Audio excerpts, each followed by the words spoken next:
and is to do with the purchase of certain parts of the town centre. Can I just remind members that there is a confidential section of paperwork which we're not allowed to discuss in public, which is agenda item 10. I'm mindful of the fact that members of the public are probably here to hear this agenda item, so I don't want to have to close the meeting and exclude the press and the public. So could members try to be especially careful that they don't stray from agenda item 8 into agenda item 10, because I don't think members of the public would thank you if they were removed because you can't follow the standing orders. So with that note of caution, can I ask Councillor Dewar Whaley as the relevant Cabinet member to introduce agenda item 8? Thank you, Chairman. This report is a very, very important report for the future, the financial future of this council. So you will excuse me for giving rather a lengthy opening statement, because it's important that everyone in this chamber understands exactly what we're doing and where we're going. In the Chancellor's statement last autumn, it was clear that austerity continues. In my budget speech in February this year, I announced that we had to have a new strategy, income regeneration, so that this council can become self-sufficient. This could be achieved by using our assets or purchasing property to get good returns on our investments. Therefore, in March, we asked the council for the facility to borrow up to 30 million to go towards income generation and self-sufficiency programme. At the time, I think, understandably, some members thought that the monies were to enable the Sittingbourne Regeneration Scheme to continue. This definitely was not the case, as we had looked before at becoming the funder, but it was an extremely poor deal commercially and, importantly, not legally acceptable for procurement and state aid reasons.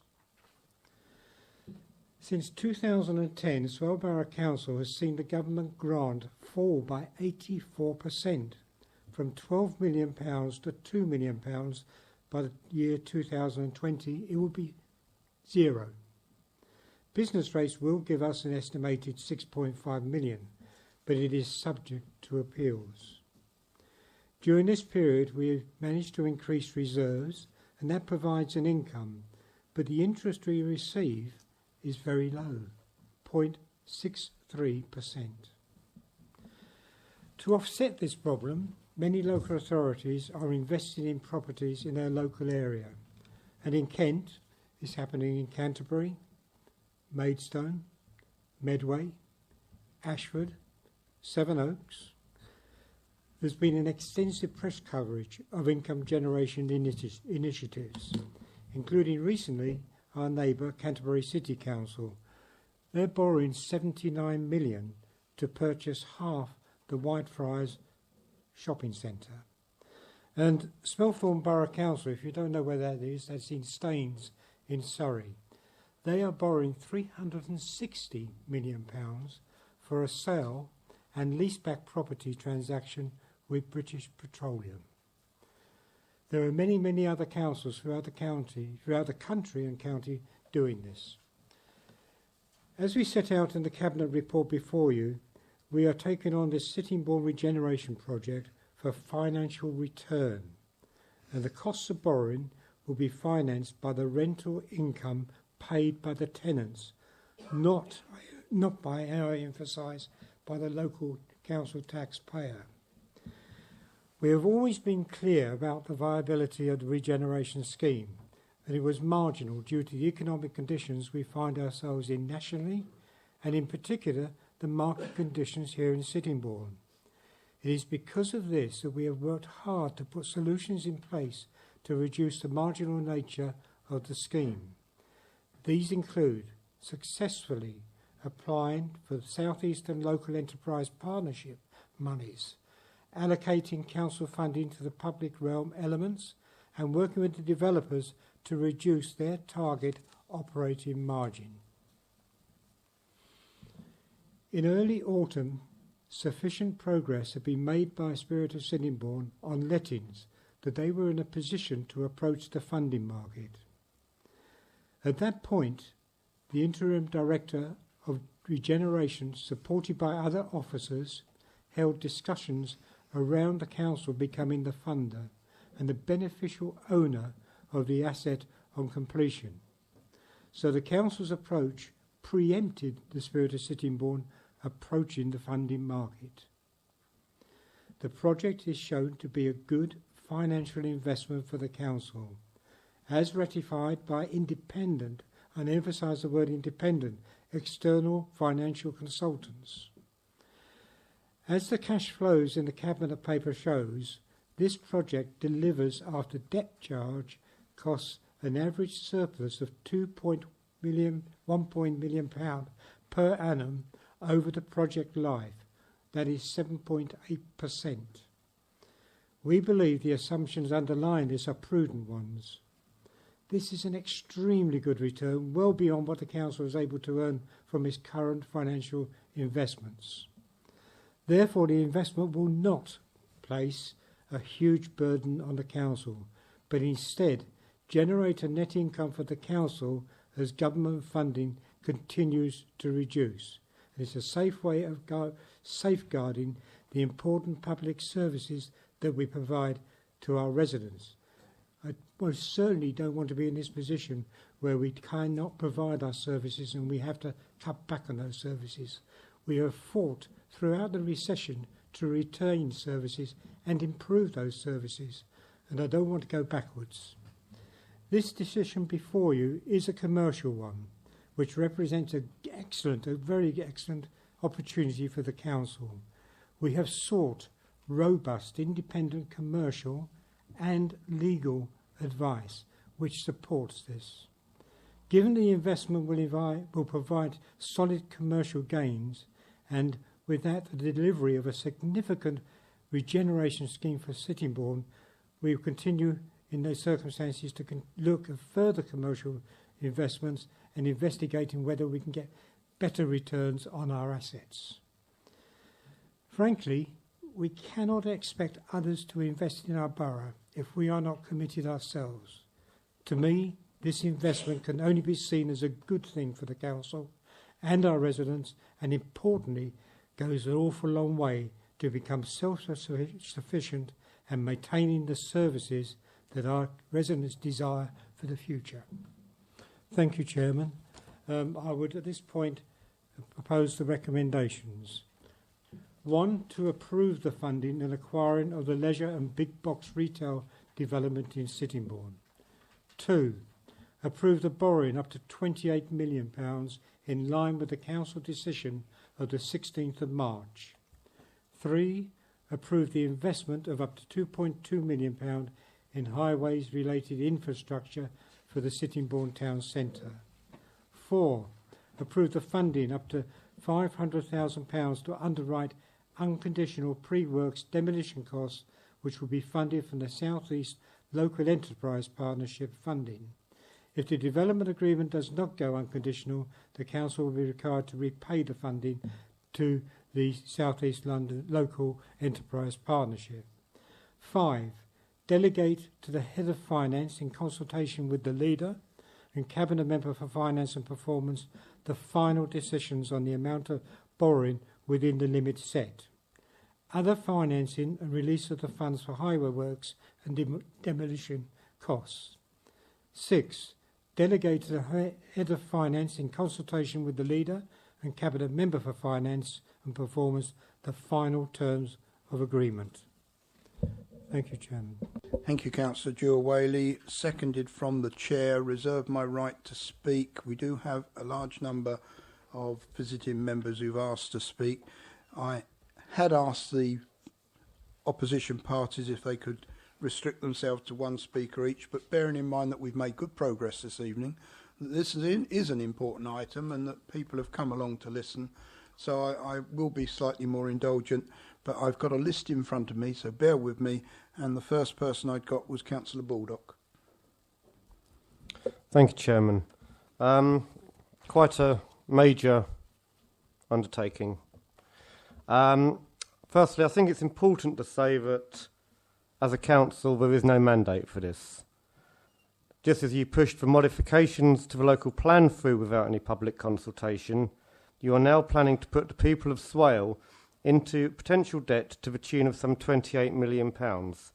That's equivalent to about £200 for every person in Swale.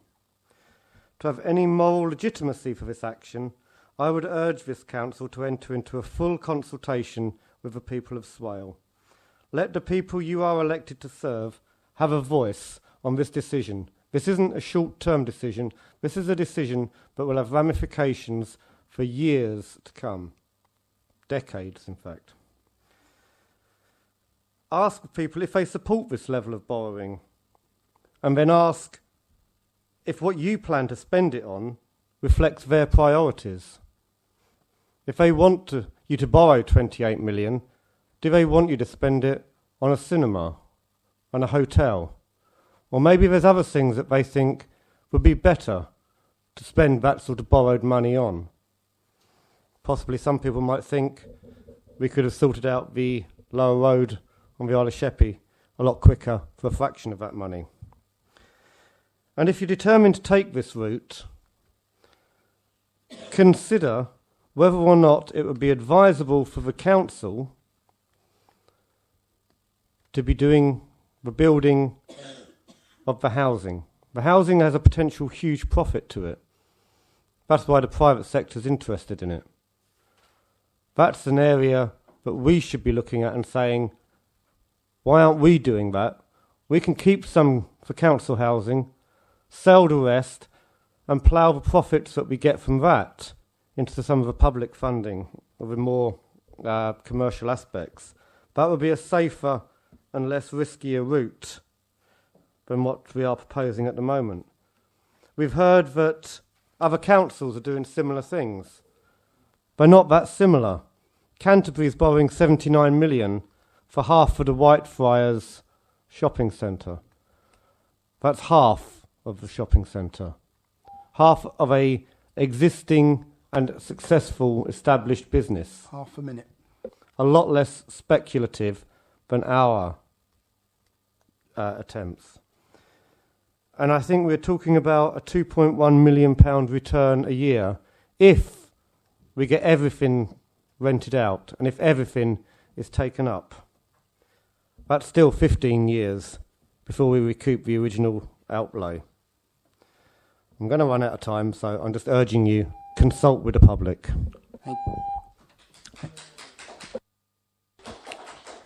Thank you, Councillor Baldock. I've got Councillor Truelove next. Thank you, Chairman. I understand with government starving our local communities of funding, there is an argument for raising investment income.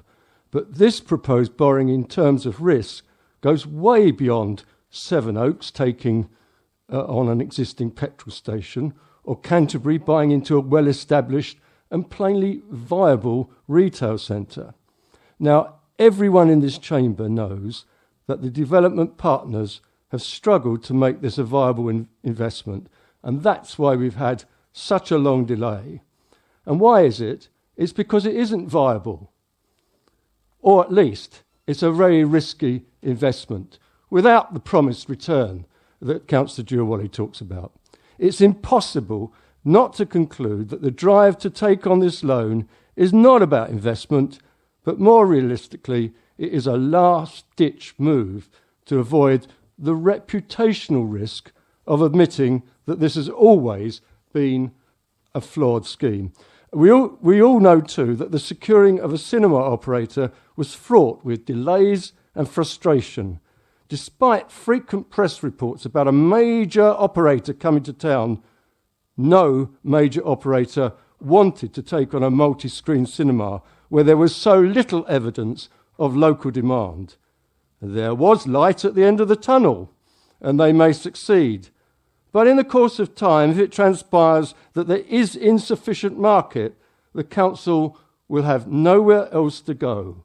And then the assumption about £2.1 million income a year will prove to be an heroic one, because if the cinema fails, other parts of the project will fail also, and you won't have the tenancies.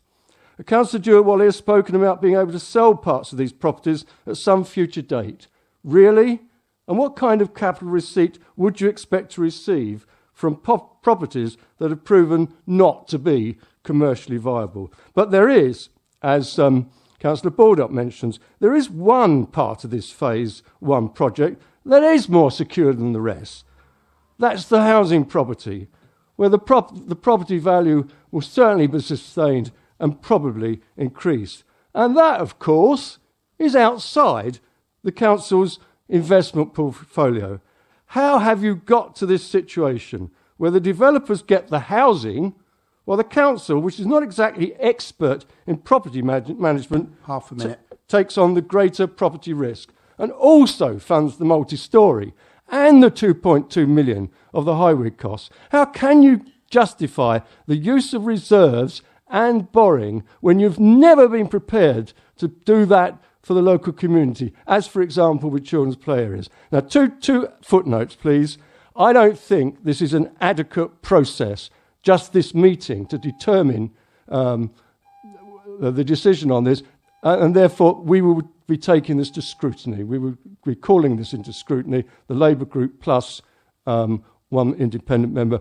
And lastly, I would like to see the notes of the meeting in September between our officers and the Spirit of Sittingbourne, where the decision was made to switch the liability to raise the funds from the private sector to the council. Thank you, Chairman.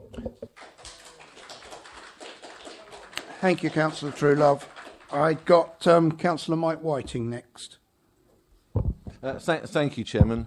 I come at this from a position of believing that we do need to find a way to fill the hole in the finances that this council will face when the government grants run out in 2020. Indeed, I was heading up for you, Chairman, the income generation project show in the year, which outlined the need to find ways to create funding that didn't rely on us putting up the council tax for residents or cutting services. One way that is being done up and down the country, including Labour authorities in the Midlands, who are building and buying houses to rent at commercial rents to people that otherwise might be homeless. Lots of this stuff is going on up and down the country, and we are finding ways as local authorities to plug the gap that government is determined to leave us with. So it would be irresponsible, in my view, Mr. Chairman, not to move forward and find a way to plug this gap. Now, that is the real world that perhaps Councillor Baldock and others don't recognise. Because if we do not find the money to plug this gap, by 2020 there will be no money to provide services. End of. So in part of that income generation strategy, which I was very pleased that Cabinet colleagues Cabinet have now approved and are moving on with, and I welcome the sort of various U-turns that we've had in the past to borrowing money to invest. This is borrowing sensibly to invest sensibly. Within that framework, I must agree that this is a good move and that we should proceed with it. In fact, I'd perhaps ask that we set aside very quickly perhaps another £30 million of borrowing so that we can, again, when a good opportunity turns up, that we can move to make another investment that will bring more money in to ensure that we can keep the council tax low and the services high.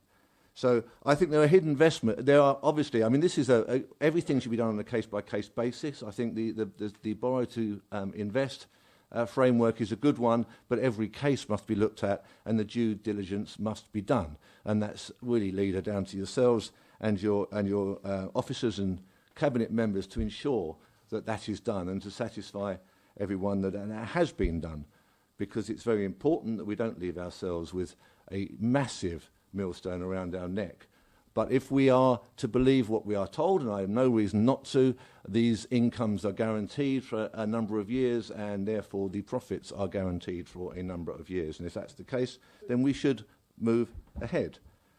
The hidden benefits, I think, of the scheme also, this is not a bailout for the regeneration, but regeneration has already brought benefits in investments made by Wetherspoons and Costa and Marks and Spencer's Food. They're coming to the town because they believe it's a good place to invest, and I think that this investment will not only benefit the residents of Swale in keeping their council tax where it needs to be and keeping their services where they need to be, but it will also improve the investment opportunities for others coming in, creating jobs and creating wealth in the borough. So I want to see these income targets, and I would like to hold the Cabinet down to this and get the income targets clearly set out in the medium-term financial plans and the 10-year plan, so that we can all be confident that there's a budget there are some serious numbers behind it, and the benefits of the investment will accrue in safeguarding the services for residents. Thank you very much, Mr. Chairman. Thank you very much, Councillor Whiting. I've got Councillor Bonny, next. Thank you, Mr. Chairman. Mark my words, this is the disaster of securitisation heading our way. This will be the securitisation disaster that we've just lived through. Local councils borrowing substantial sums of money on an arguably low rate of interest now looks marvellous. But the disaster of securitisation, because I worked in property finance for 15 years and I sourced many billions of pounds worth of property investment, including schemes with local councils. The problem is that we haven't got the capability to manage this. We have seen it over and over again. And the income you so gladly talk about as secure, it is not secure. We talk about leases for 10, 15 years, and I won't go into the numbers here, but I will pick you up on some later on where we have some significant holes. But it's not guaranteed. Tenants go bust. Money needs to be spent. These are working assets that need to be sweated. They need to be worked by compos mentis management team that are incentivised. You cannot outsource this. The times I've seen it outsourced, it's failed, and it's failed miserably, and you end up with the carbuncles that we had from the 60s and the 70s. The schemes you talk about at Whitefriars and the one in Staines, it's a completely different kettle of fish. What you are missing in your papers is a risk analysis about where Sittingbourne sits in investment order. It is the bottom of the pile. Compared to Canterbury, compared to Staines, the property values per square foot, its rental yields, etc., and investor appetite is a completely different realm, which is why we are in the position that this development is on a knife edge. This is not only an investment scheme, this is a huge development risk. Now then, I just looked up on the internet. If the council is serious, it wants to invest in real estate and get a capital return and a running income, I understand that. But this isn't the scheme to do it with. They could go and buy store 21, as it is, in the high street for 1.35 million at the moment, with a yield of 7% or with a 10-year income profile. It's been trading in the high street for a number of years. It's small fry. We could cut our teeth building up a retail portfolio. Half a minute. Barclays, for instance, is up for sale in our high street with a 20-year lease at just under 5% yield. We could actually buy properties in our high street, not build a scheme that's round the corner in a dead-end cul-de-sac, with a cinema scheme that nobody really, hand on heart, is convinced will work. Restaurant units, we know restaurants come and go. What was flavour of the month 5 years ago won't be tomorrow. Time's up, Councillor. I urge you not to do this. Thank you.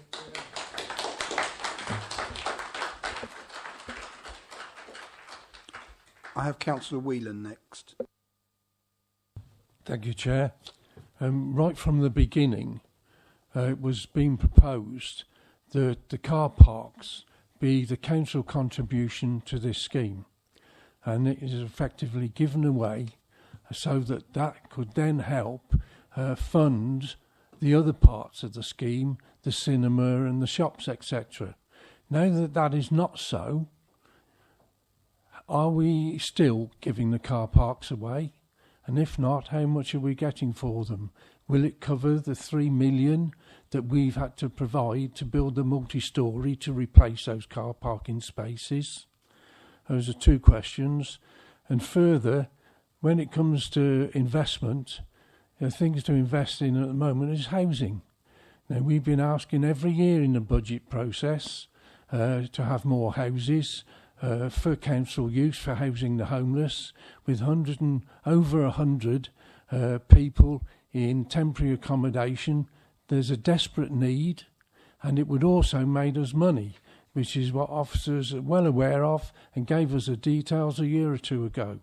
So why aren't we investing in the housing rather than somebody who now is no longer helping with the funding of the more speculative parts of the scheme? Thank you. Thank you. Councillor Harrison.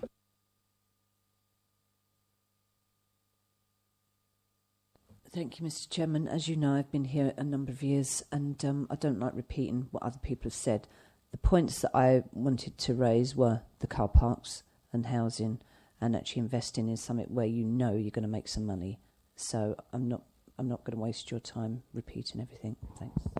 Thank you. I've got Councillor Hampshire next. Thank you, Chairman. I've listened to the debate this evening, and actually I would urge the Cabinet to approve the decision to release the funds.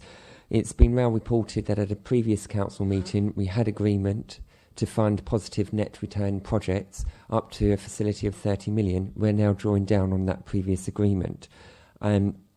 The Cabinet Member for Finance said that our Treasury deposits will only return us 0.63%, yet the papers say that this will return on average 7.8%.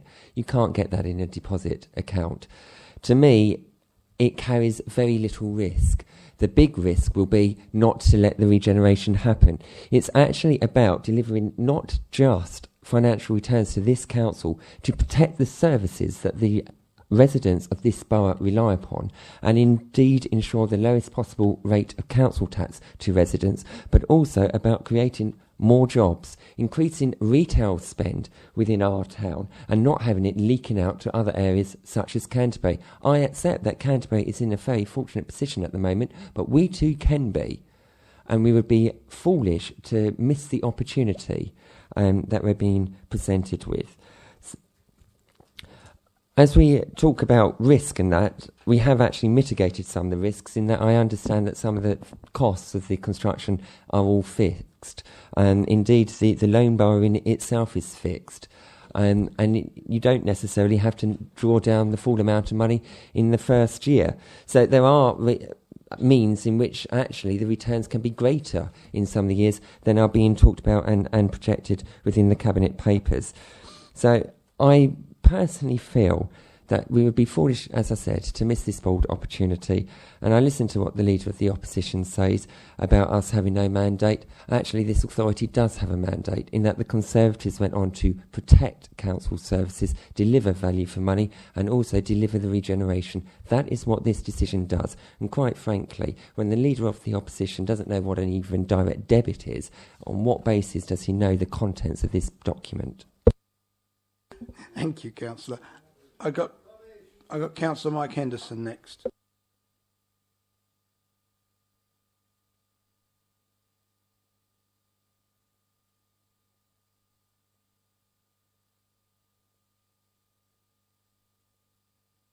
Right. I don't want to repeat much of what has been said, so I'll keep it to a few points. This paper says clearly this report sets out a business case. Well, I'm sorry, but no, it doesn't.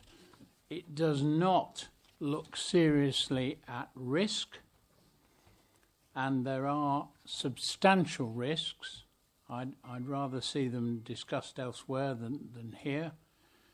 It does not give the payback which it appears to give, because there are costs that will hit us that have not been considered at all.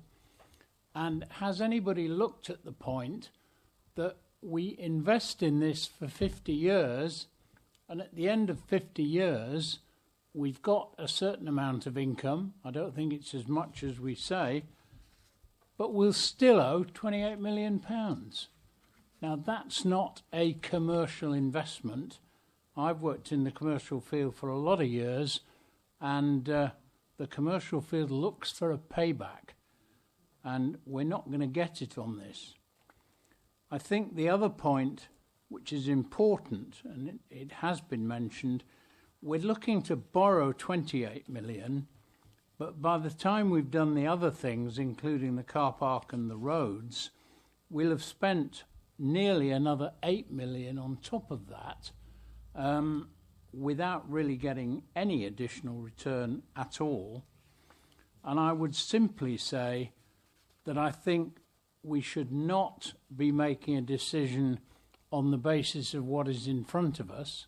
I'm prepared to be persuaded, but the information we've got so far doesn't certainly persuade me. I think the only way, and I'm sure the Cabinet will approve this report. I'm sure they've sat and talked about it and agreed they're going to approve it, but it's got to be looked at. And I think the best way to look at it is with scrutiny, and I certainly will fully support this report going to scrutiny for a lengthy discussion and a more forensic examination of actually where we are. Half a minute, Councillor. Thank you. Thank you. Before I come in myself as seconder or return to the proposer, I've got Councillor Cosgrove as the regeneration portfolio holder.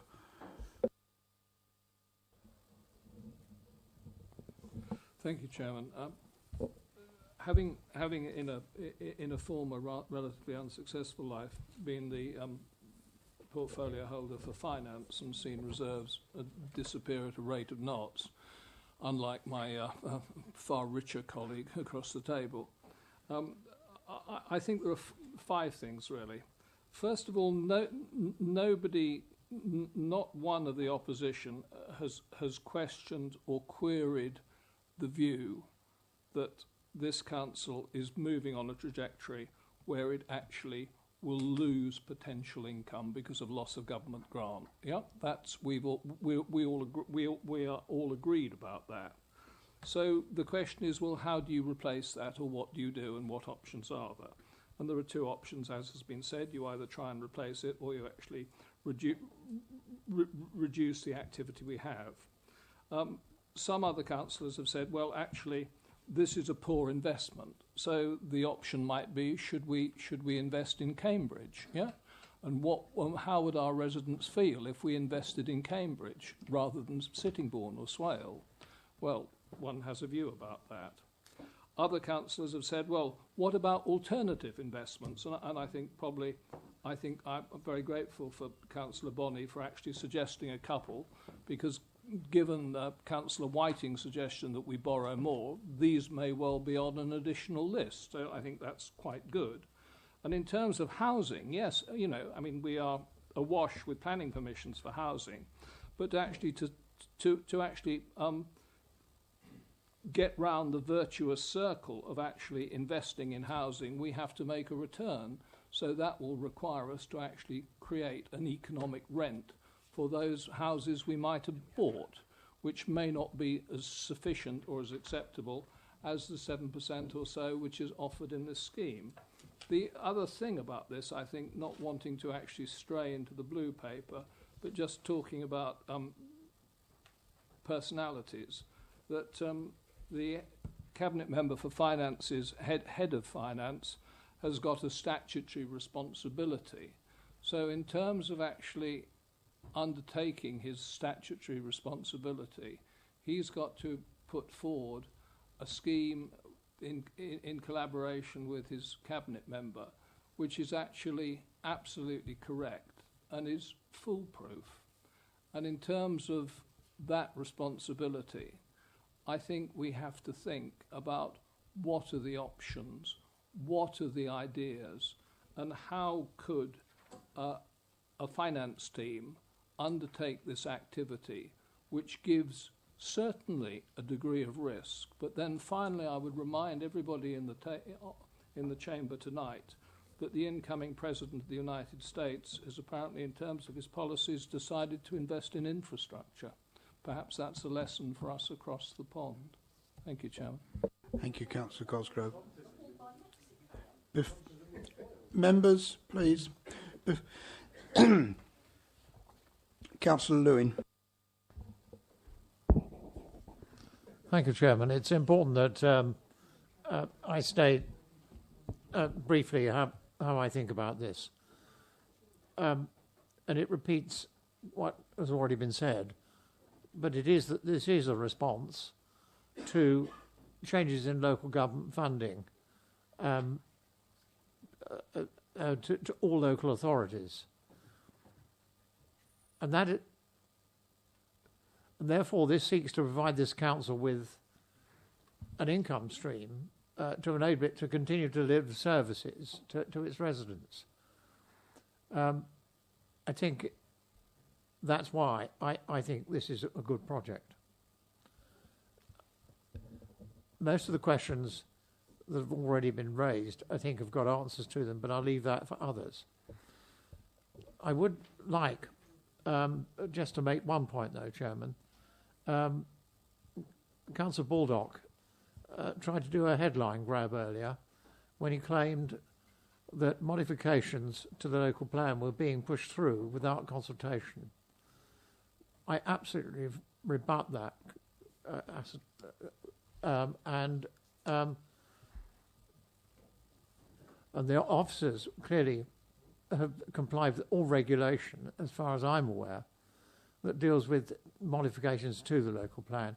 So I hope that doesn't form a headline tomorrow in the papers until there's some weight put to it. Mentioned. For Councillor Lewin's benefit, there was an inclusion of modifications to the local plan agreed by this council and the cabinet of this council, but hadn't had no public consultation whatsoever. Now, I think that is quite clearly understood. I'm not sure what Councillor Lewin doesn't understand about that, but that is what happened. I think you're straying off the business of tonight's meeting, to be fair, and there's enough on the meat on the bone tonight without going into another debate on the local plan, which we seem to have been talking about for the last 5 or 6 years on about 5 days a week. Before I come back as seconder to this, there were 1 or 2 very specific technical questions from Councillor Whelan, amongst others, which I wonder if Mr Vickers, as our Head of Finance, would like to address. There were also 1 or 2 comments. I certainly wouldn't want to take issue with either Councillor Bonney or Councillor Henderson in terms of business experience. I did, until 4 years ago, spend my whole life running a business, and I'm not the only one who sits around the cabinet table who's done that, and I'm far more safety conscious with public money than I was with my own money, to be honest. But leaving that aside, I respect their expertise, but there was also certain aspiration, no, that's not really the right word, but passed on the experience and the ability of our advisors, both internal and external. And as the person with the legal responsibility on that, I wonder if, as Section 151 officer, Mr Vickers would like to comment on that as well. Thank you very much indeed, Leader. I think quite a lot of what has been said tonight is clearly not at a level of sort of factual information that I can respond to. So I will try and deal with the factual elements, and any element of that I don't cover tonight, I can either very happy to do outside of this, or if it's going to be called in for scrutiny, we can do it there. The starting point of this is clearly none of this is without risk. Everybody in this room knows that. Our aim here has been, how can we increase the investment return to the council without forming a burden on the local council taxpayer? So the central element of this project, this is not trying to persuade people, but it's to state what our thinking has been, is that the actual burden of the debt costs will fall wholly on the occupants of these buildings. There is a very long lease on the cinema, on the hotel, and there are long leases as well on the retail and restaurants. The only leases that are not either signed or very close to being signed are for what represents 35% of the restaurant income. And that will be marketed as we get further through the build process. So from the point of why we're doing this, it's about an investment return that is over and above what we can get through our treasury management, and the actual burden of paying those debt costs falls onto the tenants.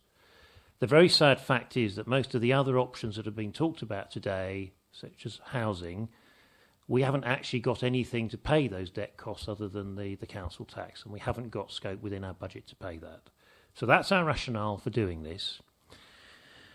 The other major thing that I think I need to try and cover is the borrowing costs. So what we said is that we will borrow up to £28 million. In the early period of this, the debt cost, once you borrow, you phone up the PWB, you can borrow at fixed costs for very long periods, or you can borrow variable. There's all sorts of different ways of doing it. But the moment you get that loan, you start paying the debt costs. So that is a substantial financial burden that you take on from day one. What we're going to look to, and the financial appraisal that's been done assumes that we borrow from day one. So those debt costs start ticking up from the moment that we do the call with the PWLB and get the borrowing.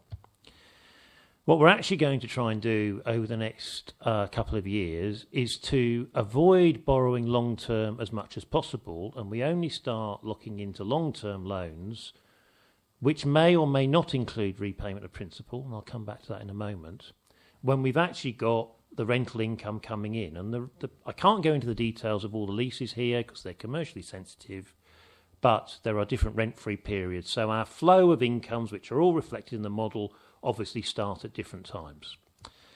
But there are two ways of repaying the principal. The first is that the council legally has to set aside from the moment of completion something called minimum revenue provision. And that is basically a charge to the revenue account where we'll charge 2% of the capital cost every year, and that will go onto our balance sheet, and that will be held on our balance sheet. So that will start to build up significant funds that we can use to repay the loans at later points. The other element of this is the 2.8 million gross income that we're getting in, 2.1 million net of the debt charges. That is an average across the 50-year period. And surprise, surprise, the powers of compounding at 2.5% over a long period means that it obviously builds up more over longer the further out you go. So that will also give the council the opportunity to repay principal. So that's all a very convoluted way of saying that we will have funds available to repay the borrowing. But basically, those funds to repay the borrowing are from the income that we're being paid by the tenants.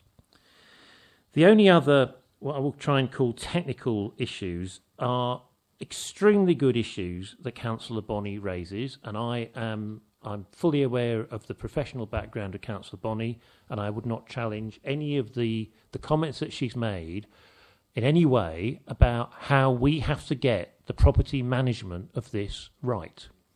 So we're not going into this on some naive basis that we can either do it within existing resource or that we have to examine all the options available to us over the period where this is being built.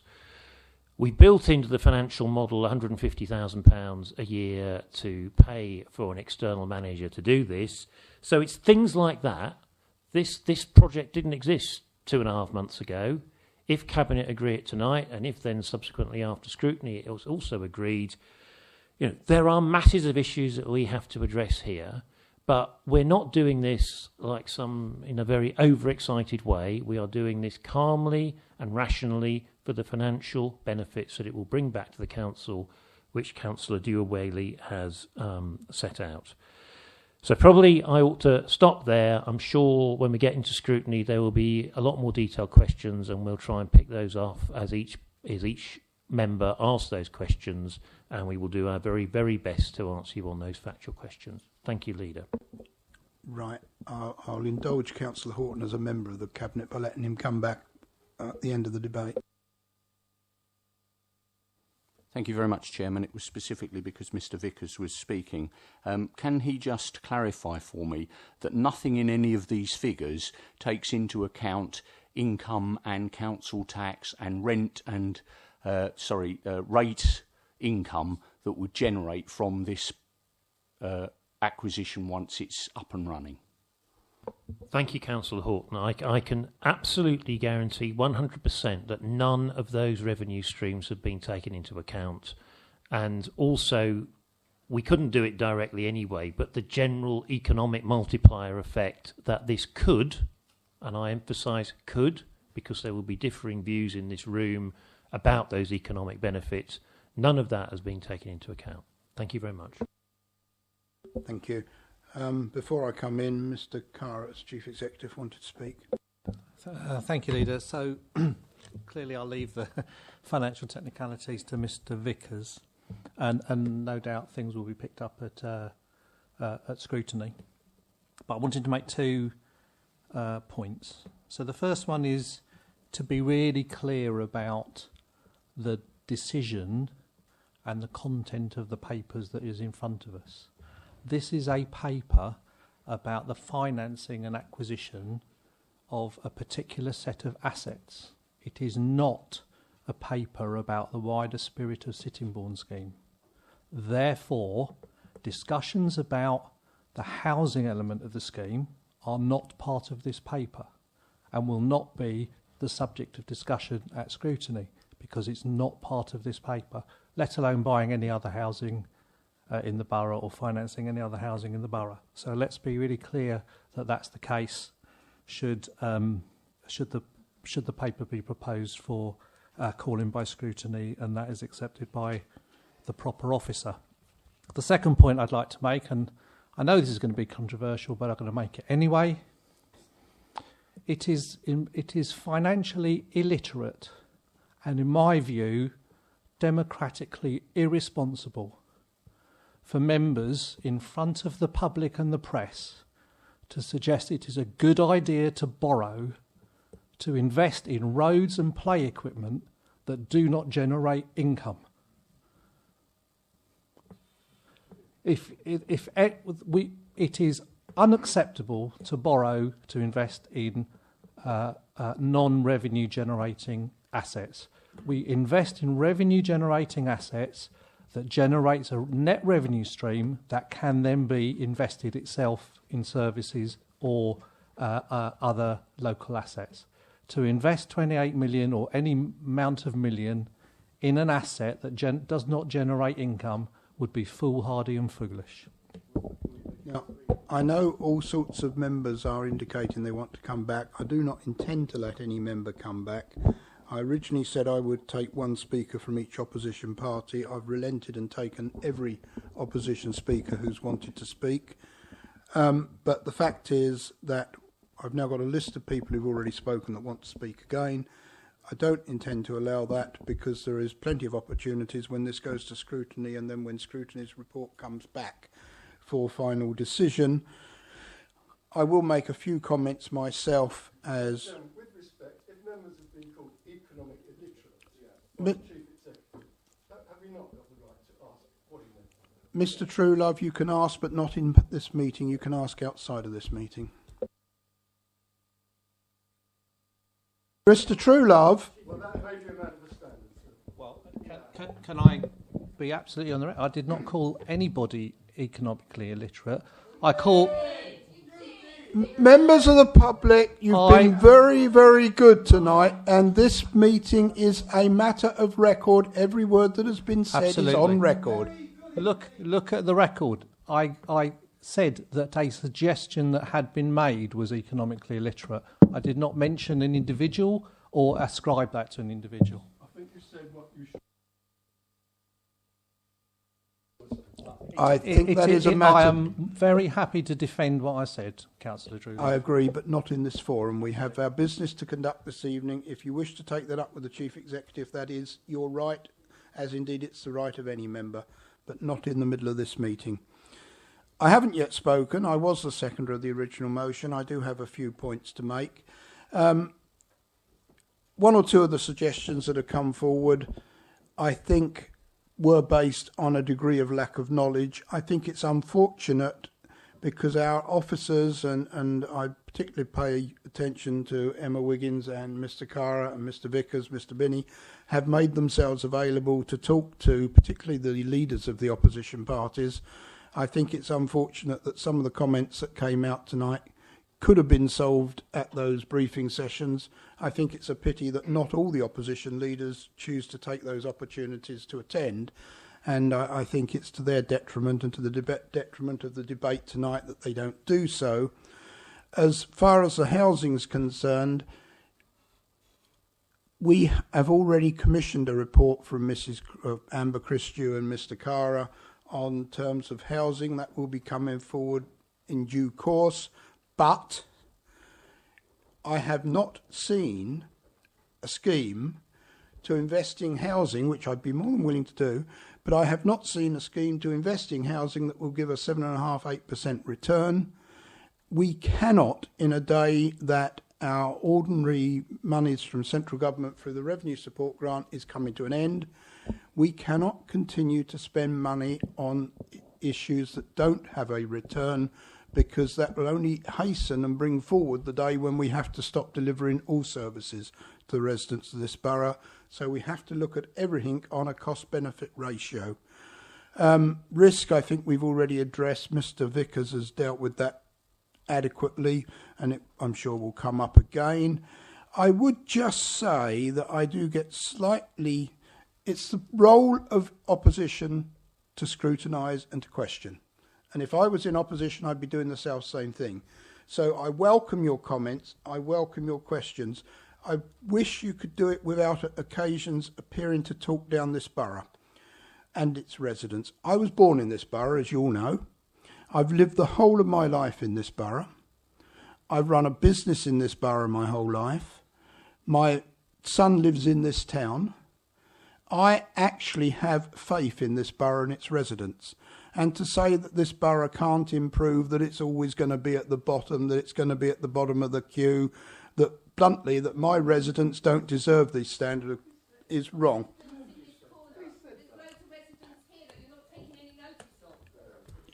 I will take notice of the whole 127,000 residents at the ballot box, as I've done for the last 29 years. Please, if we've been amazingly well behaved tonight, let's not spoil it now. I love the referendum because, let's face it, we've just had a referendum, first one in my adult life, and I was on the winning side of it. So I've got nothing. But we can't have a referendum every 5 minutes on every issue. That we have an election every 4 years, and we thought this as a party very clearly at the last election on the basis of delivering this regeneration scheme whilst maintaining sound finances. I think we have been doing that and will continue to do it. I think we've picked up on all the other points, so I'm perfectly happy to rest my case now until it comes back after due deliberation at scrutiny. Councillor Dewar Whaley, as mover of the motion, do you want to come back? I will just come back just for a moment and just thank Councillor Whiting, Councillor Hampshire and Councillor Cosgrove and Mr Vickers for their responses, because frankly they did answer all the questions put forward, and I very much appreciate that. I still stick to what I've said in the beginning, because to be quite frank, when in this position that I'm in, I always look at anything to do with finance as if it is my own money. And quite frankly, if I was in any way nervous about this project and thought it would not be for the benefit of the borough as a whole, I wouldn't touch it with a barge pole. No, this is good. I've had good experience in the commercial life. I've been responsible for 9 companies, their budgets, their investments and their returns. And this, for me, is really a success story. It's the way forward. It's the way this council can continue in the future to look after our residents. And I cannot emphasise that more than I have done tonight. But I thank all those who have put intelligent and sensible questions forward, and I look forward to the scrutiny, because that will really cement this in. Thank you, Chairman. Thank you, Councillor Dewar-Whaley. I now intend to move to the vote on this, so we have recommendations 1 to 6 in front of us as proposed by Councillor Dewar-Whaley, seconded by myself. Those in favour? And that is unanimous. Thank you. Can I just thank all members and officers for their contributions tonight, and actually thank the members